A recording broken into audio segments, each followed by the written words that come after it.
नमस्कार साथियों, साहित्य साधना में आप सभी का स्वागत है। कैसे हो आप सब? आशा करती हूँ आप सब अच्छे हैं, मस्त हैं, स्वस्थ हैं और मन लगाकर अपनी पढ़ाई को निरंतर रूप से जारी रख पा रहे होंगे।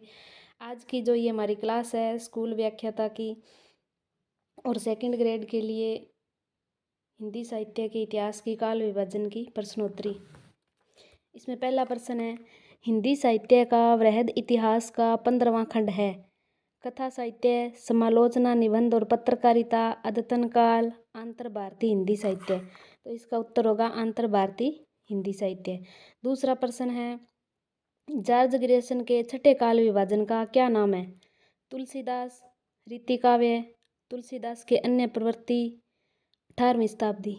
इसका है तुलसीदास। तीसरा प्रश्न है, कौन सा सुमेलित नहीं है?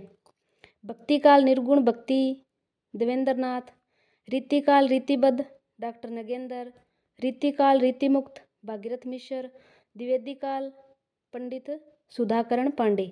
इसका है भक्तिकाल निर्गुण भक्ति, देवेंद्रनाथ। चौथा प्रश्न है, जॉर्ज ग्रेसन ने चारण काल में कितने कवि लिए? 8, 9, 10 या 11? इसका उत्तर है 9। पांचवा प्रश्न है, कौन सा सुमेलित नहीं है? आधुनिक हिंदी साहित्य, लक्ष्मी सागर, हिंदी साहित्य का आधा इतिहास, सुमन राजे, ब्रज माधुरी सार, वियोगी हरि, हिंदी साहित्य का दूसरा इतिहास, ब्रजरतन दास।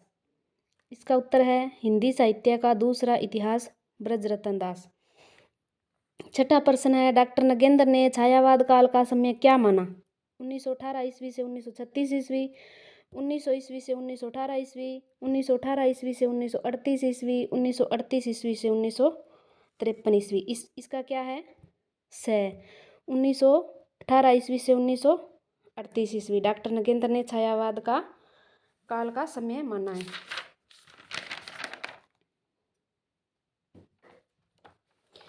सातवां प्रश्न हमारा, किस विद्वान ने भक्ति काल को 1400 ईस्वी 1650 ईस्वी तक माना? यानी कि किस विद्वान ने भक्ति काल को 1400 ईस्वी से 1650 ईस्वी तक माना है? आचार्य शुक्ल, डॉक्टर बच्चन सिंह, डॉक्टर नगेंद्र, द है राम कुमार वर्मा। इसका उत्तर है ब, डॉक्टर बच्चन सिंह। प्रश्न नंबर 8, आचार्य शुक्ल ने कविव्रत संग्रह किसको बोला? शिव सिंह सेंगर के इतिहास को, मिश्र बंधुओं के इतिहास को, ग्रेसन के इतिहास को या उपर्युक्त सभी? आचार्य शुक्ल ने कविव्रत संग्रह किसको बोला? तो आचार्य शुक्ल जी ने इन सभी को कविव्रत संग्रह कहा है। तो इसका उत्तर होगा उपर्युक्त सभी। 9वां प्रश्न है, कौन सा सुमेलित नहीं है? प्रारंभिक काल मिश्र बंधु, आधार काल सुमन राजे, वीर काल आचार्य विश्वनाथ और अपभ्रंश काल गणपति चंद्र गुप्त। इसका उत्तर है द, अपभ्रंश काल गणपति चंद्र गुप्त। हिंदुई साहित्य का इतिहास का प्रकाशन कब हुआ? 1847 ईस्वी में, 1952 ईस्वी में, 1871 ईस्वी में या 1839 ईस्वी में? तो इसका उत्तर है 1952 ईस्वी में, ब। हिंदी साहित्य का इतिहास सबसे पहले किस भाषा में लिखा गया? प्राकृत, अपभ्रंश, पाली या इनमें से कोई नहीं? तो हिंदी साहित्य का जो इतिहास है वो गारसा दत्तासी ने लिखा था फ्रेंच भाषा में। तो हिंदी साहित्य का इतिहास सबसे पहले किस भाषा में लिखा गया था? फ्रेंच भाषा में। तो प्राकृत, अपभ्रंश, पाली इनमें से कोई नहीं, यानी कि ये इसका उत्तर है द, इनमें से कोई नहीं। प्रश्न नंबर 12, मोतीलाल मेनारिया ने बिसलदेव रासो का क्या समय माना? 13वीं शताब्दी, 14वीं शताब्दी, 16वीं शताब्दी या 17वीं शताब्दी? इसका उत्तर है स, 16वीं शताब्दी। मोतीलाल मेनारिया ने बिसलदेव रासो का क्या समय माना है? 16वीं शताब्दी। प्रश्न नंबर 13, गारसा दत्तासी के द्वितीय संस्करण के कितने खंड थे? गारसा दत्तासी के द्वितीय संस्करण के कितने खंड थे? 1, 3, 2 या 5? इसका उत्तर है ब, कितने खंड थे? 3। गारसा दत्तासी के द्वितीय संस्करण में कितने खंड थे? 3। और प्रथम में 2। कितने कुल खंड, कुल इनके कितने थे? 5। प्रत्येक देश का साहित्य वहाँ की जनता की चित्तवृत्ति का प्रतिबिंब है, किसने कहा? 14वां प्रश्न क्या है? प्रत्येक देश का साहित्य वहाँ की जनता की चित्तवृत्ति का प्रतिबिंब है, ये किसने कहा था? डॉक्टर नगेंद्र, ब्रजनाथ, आचार्य हजारी प्रसाद द्विवेदी, आचार्य शुक्ल। तो इसका उत्तर क्या है? द आचार्य शुक्ल जी। 15वां प्रश्न है, ए स्केच ऑफ हिंदी लिटरेचर किसकी रचना है? Father F.E. Carry, Edwin Greaves, Gilchrist या ग्रियर्सन? इसका उत्तर क्या है? ब एडविन ग्रीव्स। 16वां प्रश्न है, आचार्य शुक्ल की मान्यताओं को किसने चुनौती दी? आचार्य शुक्ल जी की मान्यताओं को किसने चुनौती दी? हजारी प्रसाद द्विवेदी जी ने, डॉक्टर बच्चन सिंह हैं या डॉक्टर नगेंद्र या महावीर प्रसाद द्विवेदी? इसका उत्तर क्या है? ए आचार्य हजारी प्रसाद द्विवेदी।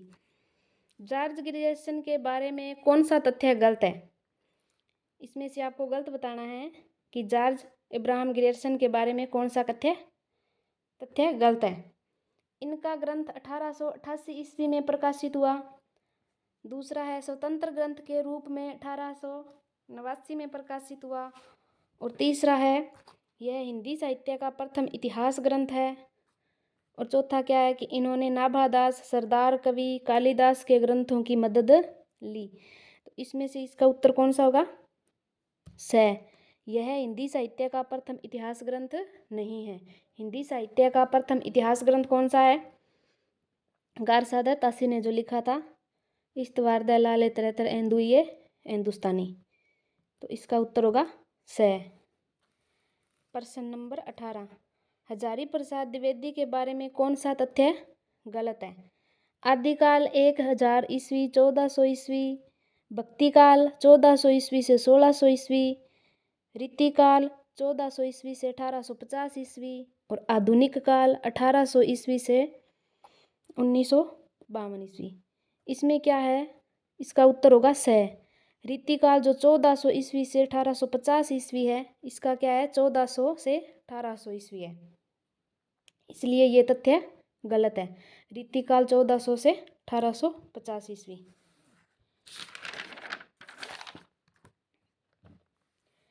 मिश्र बंधुओं के मिश्र बंधु विनोद का चौथा खंड कब आया? 19वां प्रश्न है, मिश्र बंधुओं के मिश्र बंधु विनोद का चौथा खंड कब आया?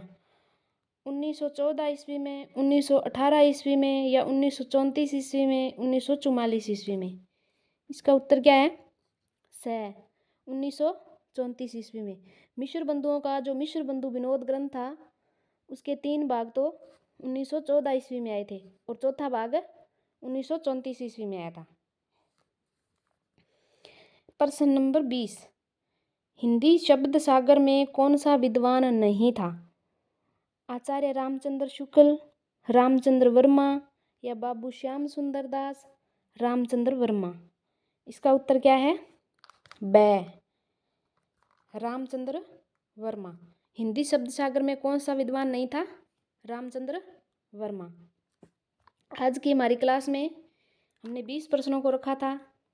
नेक्स्ट क्लास में इसी तरह 20 प्रश्न और लेके आऊँगी। आपको ये हमारी क्लास कैसी लगी कमेंट सेक्शन में कमेंट करके ज़रूर बताना। मिलते हैं नेक्स्ट वीडियो में, तब तक के लिए राम राम, जय हिंद।